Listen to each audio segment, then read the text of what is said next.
بنات جم وشفت البنات ما عجبونيش، مش هم دول اللي في دماغي يعني. في اوروبا وامريكا مش عارف ايه علاقه الاتنين ببعض. الفيديو النهارده انا قررت اعمل لكم فيديو ازاي تدور على شريكه حياتك. انا بحب البنات المايسه بس بعشق البنات السفلة. رحله يوتيوبر مصري في 2019 و2020 كان بيدور انه يتجوز ان هو واحده اجنبيه ويسافر معاها امريكا او اوروبا. فقبل ما نبدا الفيديو ده عايزك تعمل لايك فولو واشتراك. حابب اقول لكم شكرا كتير قوي قوي قوي على الدعم اللي انتم عاملينه على الفيديوهات الاخيره، خصوصا فيديوهات الساحل، فيديوهات البي تي اس والفلوجز المهم يعني يا جدعان انتوا فاهمين. لايك فولو واشتراك. عاوزين نوصل 1000 مشترك على القناه دي، وان شاء الله في القريب العاجل نوصل ل 10000 مشترك برضو، ليه لا. فتعالوا بينا نبدا الفيديو الكوميدي ده. على حته دين فخدتين يا نهار اسود. الفخده طبعا بتبقى اسفل، بيبقى فيها لحم اكتر. مين فيكم يا شباب فاكر محمود هاتريكانو اللي كان عنده قناه يوتيوب معديه المليون ونص تقريبا؟ كان داخل على 2 مليون قبل ما يقفلها ويمسح كل الفيديوهات بتاعته. هو دلوقتي عنده قناه ثانيه بس مش مهتم بيها وما بيعملش عليها فيديوهات كتير. الفيديو ده كان مشهور قوي زمان في سنه 2019 تقريبا، ان هو كان بيدور على واحده اجنبيه عشان يتجوزها ويسافر معاها امريكا او اوروبا.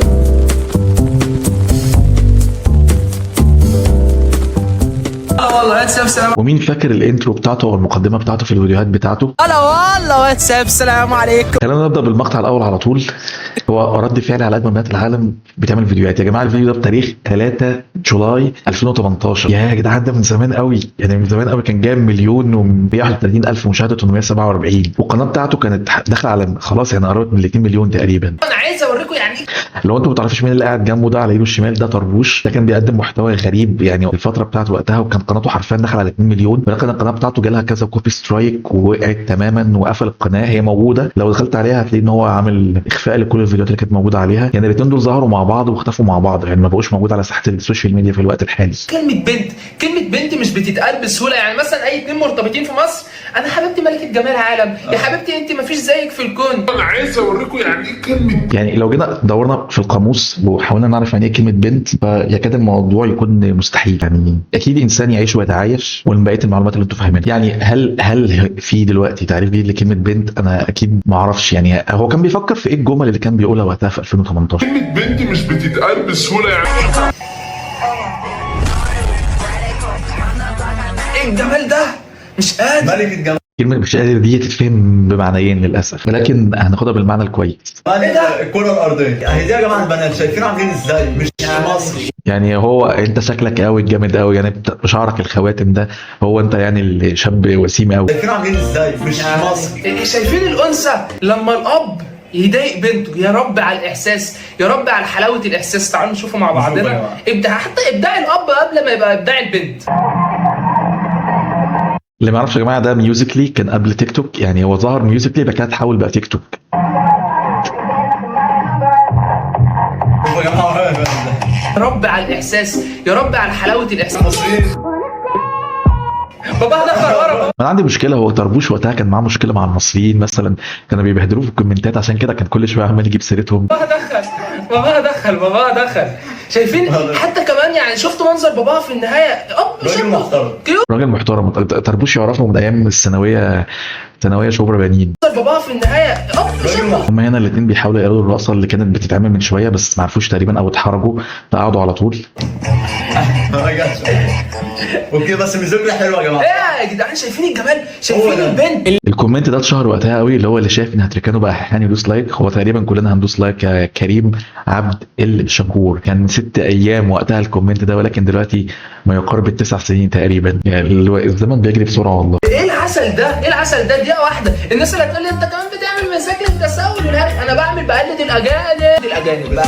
انا بحب الفكر الاجنبي، ماليش دعوه بالفكر العربي. قول العربي ده. ارجعوا على جنب. مش هو انا مش عارف هو ليه وقتها كان واخد موقف من المحتوى اللي بيتم تقديمه في اليوتيوب المصري او اليوتيوب العربي بشكل عام، يعني لدرجه ان هو اصلا كان بيعمل فيديوهات عبيطه يعني على ميوزيكلي برضه، ومش تقليل الاجانب او حاجه، بس هو كان فيديوهات عبيطه. بس دي الفكره. الاجانب ابداع. الاندر ايدج اقسم بالله دمروا البلد، بس هم حلوين بس دمروا البلد. احنا في 2026 دلوقتي، الاندر ايدج دلوقتي هم كبروا واكيد اتجوزوا، يعني اللي وقتها كانوا موجودين في 2018 بقى. بت على حته دين فخدتين يا نهار اسود. ويقولوا لي لما انت بتقول كلام قليل الادب ده غلط. والله مش غلط، هي البت في خدها كده. هو الصراحه هو شعرك ده هو اللي غلط، يعني ايه التسريحه دي؟ هو كان بيمشي ازاي كده في الشارع حاطط مقش على دماغه؟ بدايه الرحله بتاعته بقى لما كان بيدور على البنت الروسيه اللي كان عاوز يتجوزها، اللي كان صاحبه بيقول له تعالى شرم الشيخ وهعرفك عليها وتتجوزها. في البدايه خالص هعرفكم عن نفسي، تمام؟ انا اسمي محمود محمد، عندي 20 سنه. دلوقتي هو داخل على ال 30 عامه، زمانه كبر وما اعرفش هو اتجوز ولا لا. ضد فكره الارتباط، بس بحب الجواز قوي. بكره البنات المايصه بس بعشق البنات السافله قوي. ازاي يعني انا مش فاهم لغايه دلوقتي الجمله بتاعته دي، يعني ازاي من ميصل سفله؟ ازاي يعني؟ مش يلا ما علينا، مش هتكلم، مش هدخل في نيته، بس ما علينا. بعدين ايه الشعر ده؟ ايه المقشه اللي هو مركبها على راسه دي؟ تانية بقى حياه امريكيه هعيشها، هعيش دنيا. وكان بيقول لنا ان هو عاوز يتجوز بنت روسيه ويعيش حياه امريكيه. هي روسيا في اوروبا وامريكا مش عارف ايه علاقه الاتنين ببعض. زي ما تتجوز واحده مصريه وعاوز تعيش حياه الزقازيق او الشرقيه مثلا. انا اسف على النكته دي، انا عارف ان انا ما بضحكش، انا اسف. انا كنت راسمها، انا كنت رايح شرم ان انا هتجوز واحده روسيه، اصحابه نازلين من بره وقال لي هجوزك واحده روسيه وتعيش حياتك زي ما انت عايزها والجو ده، فانا وافقت وقلت ضن. تخيل كده صاحبك يقول لك تعالى شرم الشيخ هجوزك واحده اجنبيه، فتقول له ضن خلاص انا موافق، ولا تقول لي بقى قايمه ولا شقه ولا عفش ولا زيارات مواسم. لا انت قلت لصاحبك ضن يا معلم، انا رايح جاهز المحامي خلاص. بنات جم وشفت البنات ما عجبونيش، مش هم دول اللي في دماغي يعني. يا راجل يا مفتري يا مفتري، بتسريحه شعرك دي هم اللي ما عجبكش ولا هم اللي لم يعجبوا بيك؟ عشان تفرق بس. انا بدات اتخانق مع صاحبي شويه، اللي هو انت فهمتني حاجه وشفت حاجه تانية خالص، رستني على حاجه وكل اللي انت قلته لي ما حصلش. حزن الاسبوع كله كنت عمال اقول لصاحبي هات لي بنت. هات لي بنت. يعني هي جمله غريبه، يعني انت الجمله دي لو قلتها دلوقتي في 2026 هتتفهم غلط مليون المية، هتتفهم غلط مليون المية. انت تاخد رقم يجوا معاك البيت، الموضوع سهل جدا يعني. مين اللي يجي معاك البيت؟ الموضوع سهل. البنت اللي تيجي معاك البيت تيجي معاك البيت والموضوع سهل جدا. اللي يعرف شركه بتطلع رحله شرم الشيخ يكتب لي تحت في الكومنتات وانا هضن الموضوع خلاص. من هنا لهنا كان في بنت ماشيه مع مامتها ومامتها عماله تعطس قوي، يرحمكم الله يا حاج. قلت لصاحبي ايه انزل اديها مناديل، فصاحبي نزل اديها المناديل وخد الانستجرام بتاعها، وتاني يوم كنا اتقابلنا وهي البنت دي. يا جدعان شعره مقشه والله العظيم. وسبحان الله صاحبي شكله ارتبط بيها، يعني صاحبي شكله ارتبط بيها. انا مستغرب صاحبي والله، يعني انا مستغرب. يا جدعان والله العظيم ريحه شعره غريبه غريبه غريبه بجد. شعره عامل هجره لفوق. جدعان احنا قاعدين وسط روسيين، انا مبسوط، انا مبسوط. انا شايف روسيين رايحين روسيين جايين، انا عايز اتجوز. طبعا هتتكلم. بص عامله ازاي، جميله جميله تيتي، جميله قوي تيتي. دول بيعكسوا الناس الكبيره. دي النظرة دي بتقفها في قصاد البحر، بتقعد تفكر في مستقبلك والماضي والحاضر والأبعاد الزمنية المجاورة. أو بتقف الوقفة دي تتفرج على واحدة لابسة مايو، يعني عادي، يعني لو البوليس معدي هيقفشك مفيش أي مشكلة. أنت بتعمل زوم على إيه بجد والله العظيم؟ بتعملوا زوم على إيه؟ حلو يا جدعان والله. بسبوسة مع شوكولاتة. Every type chocolate and هو اللي قاعد ورايا بيترجم من عربي لانجليزي. هي مش روسيه ماشي، اكيد بيتكلموا انجليزي عادي يعني. ايه الترجمه الغريبه دي؟ حبك وتتمنى لك سهرة سعيدة. يا جدعان احنا قاعدين جوجل ترانسليشن ورا. دلوقتي احنا هنلعب بلياردو، اول مقابله نلعب بلياردو. تعالى يا مش بيتكلم انجليزي تمام، ويبقى مع واحده بتتكلم انجليزي وروسي وبيلعبوا سوا مع بعض. فاهمها يا ابني؟ انت بتعرف تلعبي؟ وانا بقى المترجم. he won't tell you this, you know how you can play. بذمتكم ده انجليزي؟ ده انا لو جبت واحد من ثالثه اعدادي هيعرف يكون السؤال والجمله احسن من اللي انتوا بتقولوه ده. طب تعالى he will learn you.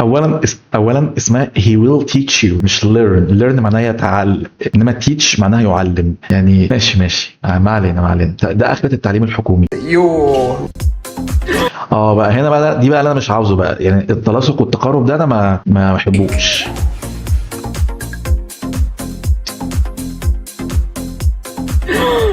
النظرات دي مريبه قوي. يا رب على الاحساس. انا رحت كمان اخد كورس روسي ودفعت الفلوس في النهايه ما رحتش. هي دي حياتي مع البنت الروسيه. والله حاجات ناس كتير بتحجز كورسات انجليزي ما بتروحش، كورسات برمجه اي تي جرافيك بيدفع بس فلوس وبيرضي غروره ان هو راح دفع الفلوس وبعد كده ما بيروحش عادي يعني. بتحصل لغايه دلوقتي في 2026.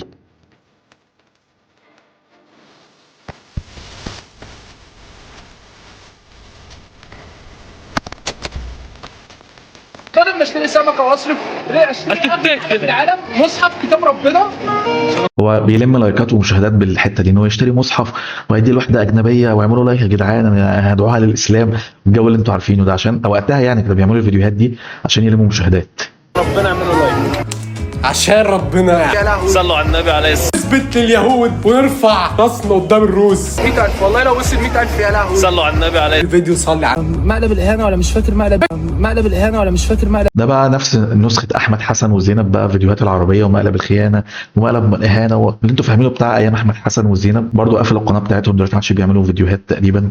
كل ده بسببكم، وكل يوم في المستشفى الحسن، كل ده بسببكم كل يوم في المستشفى برضو. لا جه علينا وقت بنجيب البرنس عندنا في البيت يعمل لنا اكل. الثانيه هي دي ده مصر، ده بيتكلم مصري. دي مش دي مش روسيه، دي مصريه، دي مصريه يا جدعان. من كتر البنات اللي هو بيعرفهم الموضوع دخل في بعض. والله الواحد هيضحك من كتر همه. ايه ده البرنس يا ايام ابو هشيمه ومين دي؟ دي ياسمين شوقي. المهم يا جماعه، ده كان فيديو قديم من 2018. صاحب القناه وهبس، ما تعرفش هو راح فين، هو اختفى فجاه كده. كل اللي فاكره انه كان جاله سترايكس كتيره قوي قوي قوي قوي قوي على القناه بتاعته، فبطل يعمل فيديوهات. تقريبا الاشتراكات كلها اتشالت، بس هو اصلا بطل يعمل فيديوهات بقاله سنين زي احمد دينجو ومحمد خالد وغيرهم. لكن انا نكمل معاكم لغايه نوصل 10,000 مشترك، ومنها لل 100,000 ثم الى المليون ان شاء الله في اسرع وقت. اتمنى الفيديو ده يعجبكم، يجيب مشاهدات عاليه قوي ان شاء الله، القناه تكبر بوجودكم. وبس احتمال كبير ان اوصل ل 10,000 مشترك ان شاء الله هعمل لكم جيف اواي. مش عارف ايه الجيف اواي هتكون عباره عن ايه، ولكن هنزل وقتها سؤال او فيديو وانتوا اختاروا الجيف اواي من الحاجات اللي انا هحطها في الليسته. لايك، فولو، اشتراك، لينكات السوشيال ميديا كلها هسيبها لكم في الكومنت ان تثبت. اشوفكم في تاني قريب. سلام.